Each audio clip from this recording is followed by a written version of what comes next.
어, 지금 검찰의 직접 수사에 보안 수사관을 폐지하는 형사소송법 개정안을 국회를 통과했고요. 검찰의 직접 수사 기능은 종료되었다. 예전엔 6대 주요 범죄, 부패, 경제, 공직자, 선거, 방위사업, 대형 참사 일부만 제한적으로 수사했지만 아예 이것이 직접 수사를 할 수 없게 되었습니다.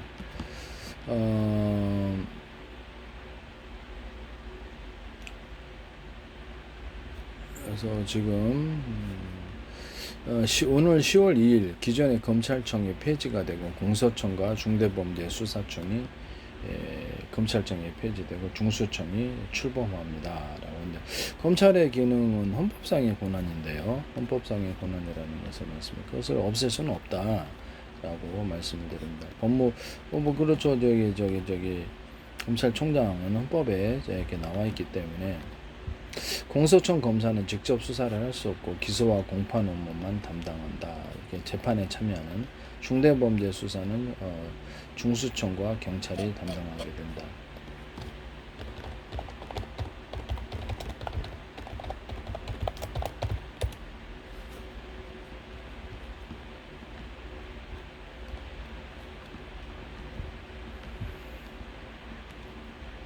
기존 검찰의 역할은 수사를 담당하는 중수청과 기소 및 공소 유지를 담당하는 공소청으로 나누어 분리된다. 검찰청이 폐지가 된다는 중수청은 행정안전부 장관 소속으로 설치가 된다. 그렇게 되면 사실상 검찰을 갖다가 검찰의 헌법상의 기능을 갖다 상실하는 이런 부분일 수도 있고 헌법 위반일 수도 있다라고 제가 말씀을 드리는데요. 왜냐하면 법무부 장관 지하에서 검찰총장이 있는 거기 때문에 이 부분을 폐지하는 것은 헌법상의 기능을 상실하는 것이냐 그러면 그렇게 보입니다. 제가 보기에는 행정안전부 장관 소속 경찰과 더불어서 여기서 통제를 한다는 거죠. 그래서 그러면 이게 지금 그래서 중수청은 이것도 사실상 행정안보 장관 소속이니까 인사를 마음대로 대통령이 뜻대로 할 수 있는 부분인데요. 기존 검찰의 헌법상의 기능이 상실되는 것으로 저는 보입니다. 그렇죠. 중대한 이게 헌법상의 문제일 수도 있다라는 것이죠. 헌법 12조 3항과 89조 등의 검사 및 검찰총장이 명시되어 있어 영장 신청권에 대해서 나와 있는데 영장 신청을 사실상 어떤 중수청이 공소 기소권은 다른 데 있지만은 이 부분이 앞으로는 아까 그렇게 중수청에서 직접 담당을 해버리거나 행정안전부 산하에 이렇게 됐을 때 이게 조금 그렇죠. 이렇게 행정 권한이 너무 행동 권한 대통령의 권한이 너무 비대해지고 견제할 수 있는 이런 조직이 사실상 없는 것으로 여겨질 수도 있다. 헌법 12조 영장 신청권은 인권 보장을 위한 준사법적 통제 기능이다. 하위 법률로 이를 박탈하거나 조직을 폐지하는 헌법 위배 이렇게 나와 있습니다. 이렇게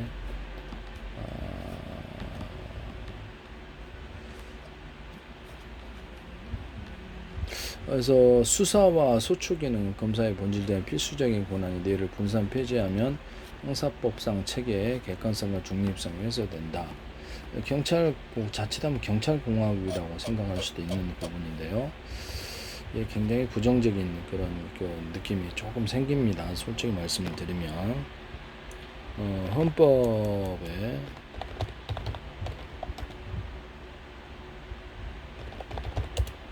헌법의 조항에는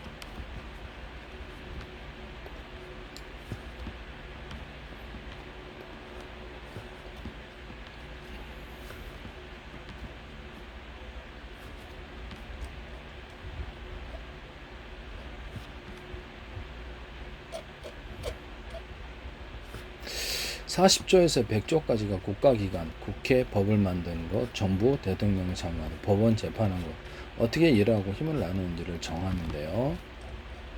그래서 이 헌법상의 개정이 있어야만 검찰을 폐지할 수 있다. 검찰이 사실상 폐지 쪽으로 거의 뭐 그냥 등기소의 서류만 이렇게 담당하는 그런 쪽으로 가는 게 아니냐라는 우려감이 좀 생기네요.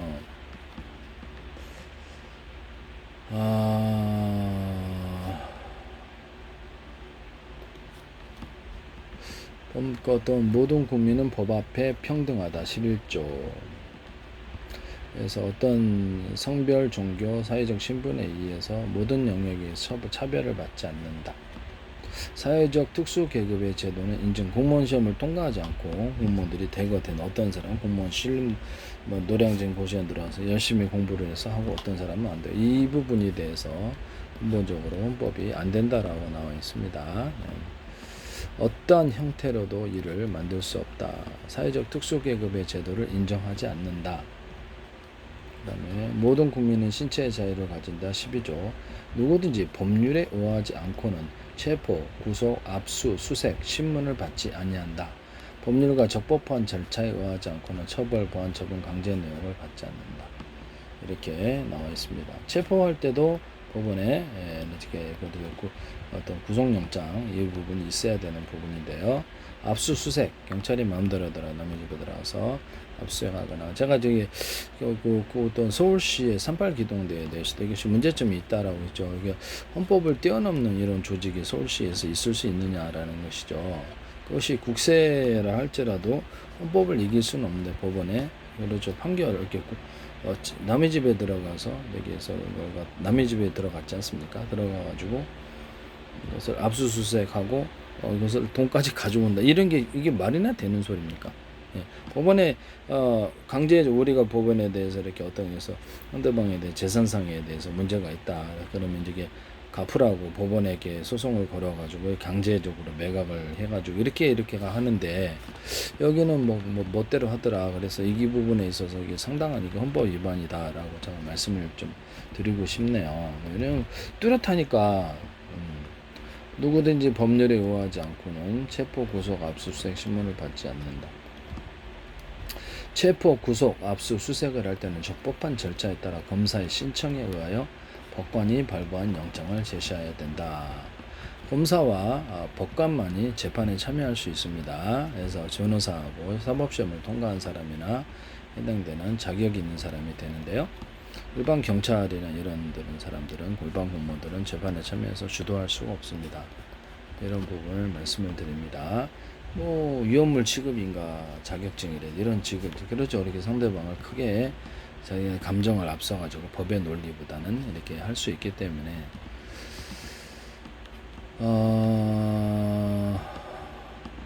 멋대로 자기가 당신은 이렇게 미우니까 장사형이야 무기징역이야. 당신은 이렇게 이쁘니까 살인을 저질러도 당신은 3일만 살고 나와. 이러면 안 되잖아요. 그래서 법에 근거해서 판단을 해야 되는데 모든 국민은 고문을 받지 않는다. 형사상 자기에게 불리한 지수를 강요되지 않는다. 현행범인 경우와 장기 3년 이상의 형에 해당하는 죄를 범하고 도피 또는 증거인멸의 염려가 있을 땐 사후에 경장을 일단 체포하고 사후 영장 청구 가능합니다. 누구든 체포 구속을 당할 때는 즉시 변호인의 조력을 받을 권리를 가진다. 스스로 변호인을 구할 수 없어 법률의 장을 국가가 변호인을 경찰한테 얘기를 하세요. 네네네. 그래서 이런 부분 정신병원 감금에 대해서도 이게 문제가 있다고 제가 말씀을 드렸죠. 헌법을 뛰어넘는 정신병 행정법이 있을 수 있느냐라는 거죠.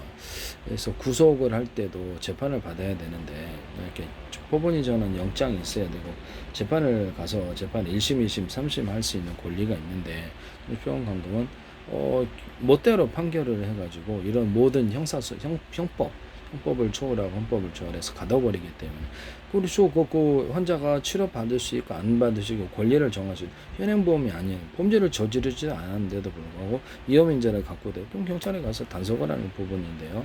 주의를 환기시키거나 이것을 병원에 들어갈 수도 있고 안 들어갈 때 강제로 들어가게 했기 때문에 이게 이제 문제가 된. 여기서 전화를 할 수 없거나 변호인을 요청할 수 없거나 병원 밖으로 나올 수 없다는 불법 감금에 해당한다.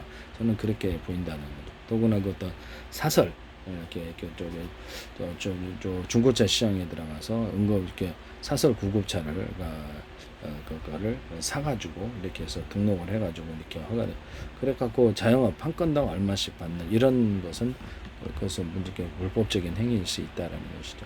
그 집안 식구도 그렇죠. 이게 재산을 노리고 그럴 수 있느냐? 그럼 이은혜 사건을 생각하시라고 말씀을 드리고 싶습니다. 이은혜 사건을 생각하시라. 그런 일이 있을 수 있다. 이런 부분을 누구든지 누구든지 체포 또는 구속이여 변호인의 조력을 받을 권리가 있으면 고지받지 않고는 체포, 구속을 당하지 않는다. 그래서 체포 또는 구속을 당한 자의 가족 등 이렇게 법률이 정한 자에게는 그 이유와 일시 장소가 지체 없이 통지되어야 된다. 그래서만 이렇게 정신건강보험법에는 어디 통지 들어간지도 알 수가 없어요. 이런 부분을 이렇게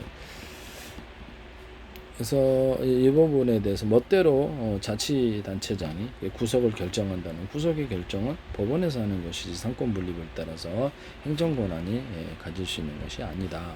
국회도 법률에 따라서 어떤 자치단체장에게 구속의 권한을 줄 수 없다라는 체포 구속을 사실상 했다. 그래서 우리나라 법이 상당히 좀 어떻게 보면 심각한 문제죠. 이게 자유민주주의 위기라고 볼 수도 있는 부분인데요.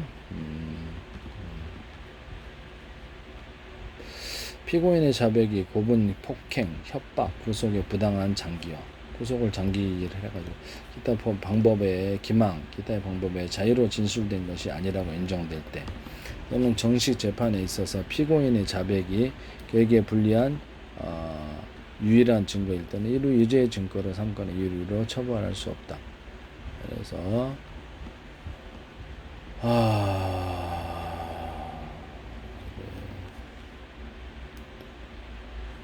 자백만으로는 물증 없이 처벌해 물증 증거주의를 택하고 있다.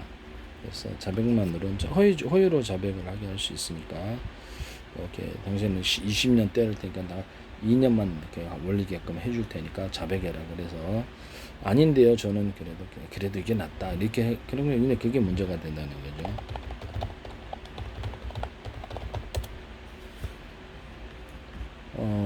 피고인의 자백이란 피고인이나 피의자가 자기의 범죄 사실을 전부 또는 일부를 스스로 인정하는 진술을 얘기한다. 그래서 수사기관이나 법정 안팎의 진술은 물론 일기장 같은 서면 작성도 포함된다.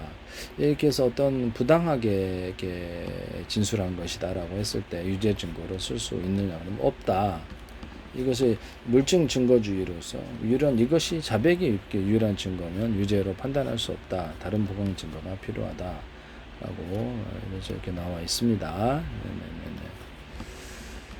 제13조 헌법 모든 국민의 행위 시의 법률에 의하 범죄를 구성하지 않냐는 행위로 소추되지 않는다. 그렇죠. 행위도 안 했는데 마음으로 생각했다. 또는 그거를 범죄를 저지를 것 같다. 그렇게 해서 정신병 가두거나 체포할 수 없다라는 것이 13조에는 이것이 나왔는데요.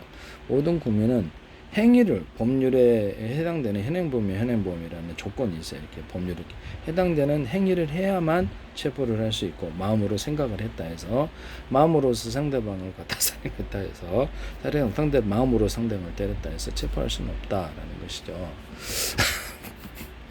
그리고 당신이 살인할 것 같다. 그럼 경찰관에서 주의를 여러 번 줘라.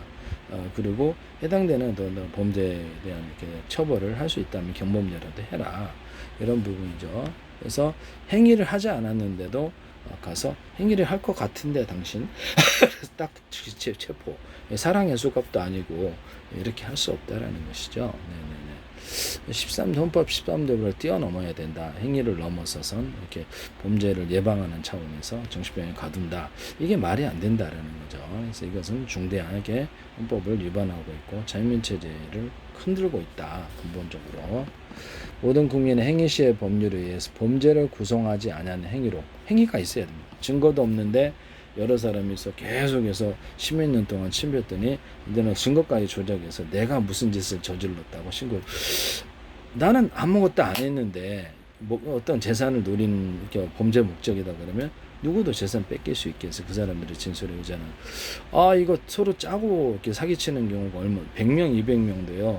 여기다 이렇게 짜고 한 사람을 속이기 위해서 뉴스에 나옵니다. 그래서 사람들을 동원해 수백 명의 사람들을 카지노를 만들어 가지고 들어가서 막 받은 사람 그럼 다 연극을 한 거 아니에요? 이런 것도 가능하다. 수십 명 단위나 몇 명 단위도 거짓말이 가능하고 일관된 진술을 하는 상대방을 처벌받기 위해서 그럴 수 있죠. 그럼 나는 아무런 증거가 없는데 나는 증거를 갖고 있고 나는 상대방이 범죄를 저지르고 나는 증거를 갖고 있는데 처벌을 안 하고 그 사람은 나는 증거도 하나도 없이 처벌하느냐. 이게 말이 됩니까? 네네. 동일한 범죄에 대해서 이렇게 다시 거듭 처벌되지 않는다. 모든 국민은 소급 입법. 과거에 법이 없었는데 이걸 어떻게 지키느냐의 문제인데요. 그럼 국회의원이나 대통령 장관은 법이 없었을 때도 다 지킬 수 있느냐. 미리 모든 앞으로 법이 제정될 것을 예언을 해가지고 그냥 머릿속으로 생각하니까 2025년, 2027년, 2028년 2039년에 이 법률이 제정될 것이다라고 해서 나 범죄를 안 저지를 수 있느냐의 문제인데요. 현행법만 지키면 되지 앞으로 어떤 법률이 제정될 것을 예언을 해서 그걸 지킬 수 있는 것은 신의 영역이다. 아무도 못한다. 모든 국민은 소급 입법에 의해서 참정권의 제한을 받거나 재산권을 박탈하지 않는다. 이렇게 소급 입법이 안 된다는 거 나와 있는데요. 그렇게 되면은 당신이 20년, 40년 전에 죄 지었지라고 상대방이 진술만 얘기를 해가지고 그래가지고 증거도 없는데 그것을 해가지고 내가 지금 2025년, 35년에 당신 처벌할까 35년 법률을 제정할 거니까 그게 말이 안 되잖아요. 지금 현행 있는 법도 지키기도 인간으로서는 참 어려운 대목이에요. 하나부터 할까지 다 지킨다는 게 걸면 걸리는 이런 그런 게 이렇게 연약한 인간일 수도 있다. 안 걸린 사람이 없다라는 거죠. 법에 무지한 사람도 많다. 저도 완전하게 이렇게 직업이 아니라서 몰라요. 그래서 변호사한테 실무적인 부분은 좀 이렇게 조문을 그렇죠. 조언을 구해야 되는 상황인데요. 여러분도 그러세요. 모든 국민은 자기의 행위가 아닌 친족의 행위로 인해서 가족이나 어떤 이렇게 친척들이 범죄를 했다. 그것이 나하고는 상관없는 것이죠. 네네. 불이익한 처우를 받지 아니한다고 제13조에 나와 있다. 제14조 모든 국민은 거주 이전의 자유를 지닌다라고 나와 있습니다. 거주 이전의 자유를 지닌다. 근데 이 부분을 어떤 특정 성범죄자라고 해서 못 벗어나게 한다. 그러면 이거는 제14조를 헌법보다 더 뛰어난 법을 지금 그 법원에서 못 따라 명령을 할 수도 있는 부분인데요. 모든 국민은 거주 이전의 자유를 이것을 근본적으로 위반하고 있느냐? 그렇죠. 이제 이렇게 위반하고 있다라는 것을 말씀을 드립니다. 거주 이전의 자유를 거주를 어디서 할지 자기가 이전할지도 자유를 가질 수 있다라는 것을 말씀을 드립니다. 성범죄자라고 해서 이 부분이 좀 차별화되는데 제가 이 부분에 조금 문제가 있는 것으로 저는 보입니다. 15조 모든 국민은 직업 선택의 자유를 갖는다. 모든 국민은 16조 주거의 자유를 침입하지 않는다. 주거에 대한 압수나 수색을 할 때는 검사의 신청, 여기서 수사기관, 법원, 경찰의 신청에 의해서 하지 않고 검사의 신청에 의해서 법관이 발부한 영장을 제시해야 된다. 17조 모든 국민의 사생활의 비밀과 자유를 침해받지 않는다. 내 스마트폰에서 어떤 사람이 훔쳐가가지고 범죄를 저질렀네. 그리고 어떤 사람이 내 마음을 갖다 보거나 상대방의 집을 갖다 계속 도청을 하거나 관찰을 해서 영상을 찍어갖고 그 집안에서 뭘 하더라. 그러면 이거 지금 문제가 있는 거 아닌가요? 예, 문제가 있는 것 같은데 제가 보면 상대방의 안방을 도찰을 하거나 그래서 계속 지켜보다가 찍고 이래갖고 신고를 했을 때 이게 처벌을 안 받느냐의 문제인데요. 네네네. 처벌을 받겠죠. 우리가 스마트폰으로 녹음하는 건 괜찮은데 상대방을 이렇게 딱 이렇게 좀 자기 해당 당사자도 아닌데 도청 장치를 딱 이렇게 놔가지고 녹음을 했을 때 그것이 자신이 오히려 처벌받게 됩니다. 모든 국민은 그래서 이렇게 호텔 같은 데서 우리 집에서 이렇게 보이거든요. 그럼 거기서 만약에 그렇죠 군사적인 기능을 갖고 있는 것으로 우리 집안에 갖다 카메라를 찍거나 범죄를 일일이 지켜보다가 뭘 하는 걸 봤다. 그런 걸 처벌할 수 있느냐의 문제인데 이게 참 물론 이렇게 주요한 살인이나 이런 부분들에 대해서는 좀 이렇게 신고할 수 있는 대목인데요. 그렇지만 자신의 방 안에 있는 것조차도 이렇게 그렇게 할 수 있느냐, 또는 마음속으로 생각하는 것자도 처벌하시, 그건 불가능하죠. 마음속에 생각은, 마음속으로 생각을 갖다 누구를 폭행했다 해서 처벌하는 경우는 없어요. 네. 그래서 모든 국민은 주거의 자유를 침해받지 아니한다. 신도 그렇게 지키지 못할 것 같은데, 수없이 이상한 생각들이 이번에서 떠오르잖아요. 그런데 저는 성경에 근거해서 그것이 악마가 넣어주는 비정상적인 생각이다. 이렇게 마음에 우리가 광고에도 그렇고 이렇게 천사 악마가 속삭이는 장면이 나오잖아요. 저는 그렇게 생각하고 있습니다. 그래서 제 마음에는 아름답고 깨끗한 생각만 일어나지 않는데 비정상적 이상한 생각들이 들어가는데 저는 그걸 선택을 하지 않는다, 신경 안 쓴다라는 거죠. 세상에도 이렇게 수많은 사람이 악영향을 받는 이런 생각들이 있을 수 있는데 저는 그것에서 영향을 받지 않으려고 정상적으로만 발달하려고 애를 쓰거든요. 제 16조 이런 부분들을 제 18조 모든 국민은 통신의 비밀을 그렇죠. 적법한 절차하지 않고 남의 통신을 갖다 비밀내 이렇게 해가지고 영장을 청구하면 그 사람이 처벌받아요. 수사를 하시면. 모든 국민은 통신의 비밀을 침해받지 않는다. 이렇게 제 19조 모든 국민은 양심의 자유를 가지고 모든 국민은 종교의 자유를 가진다. 국교는 인정되지 않는다. 종교와 정치는 분리된다. 언론 출판에 대한 허가를 받으면 이렇게 허가에 대해서는 이게 책인데 모든 국민의 21조 언론 출판의 자유와 집회 결사의 자유를 가진다. 언론은 출판에 대한 허가야 검열을 하게 되면 이게 사법처리 대상이 되는데 해당되는 공무원도 수사 경찰이다 그러면 범죄가 없는데도 검열을 하거나 해서 이건 못 넣어 이게 자체가 불법입니다. 검열, 집회, 결사에 대한 허가는 인정되지 않는다. 언론 출판에 대한 허가라면 이게 뭔 허가를 의미하는지를 모르겠는데 지금은 우리나라도 이렇게 적법한 결정을 쳐서 이게 뭡니까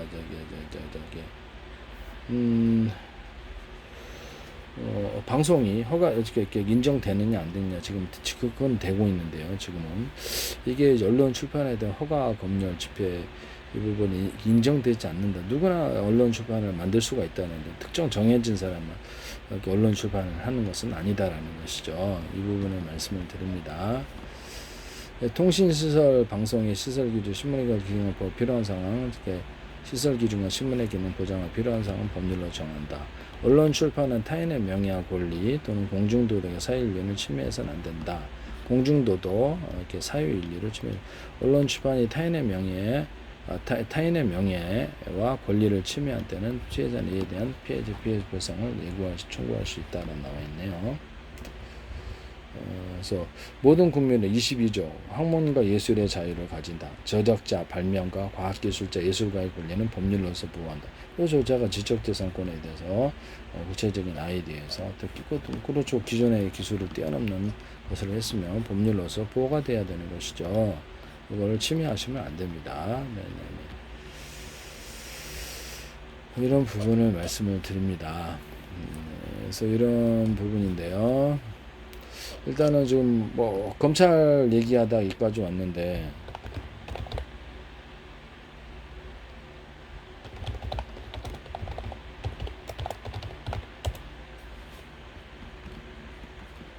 전통적인 형태의 검찰청 조직이 78년 만에 사라졌는데요.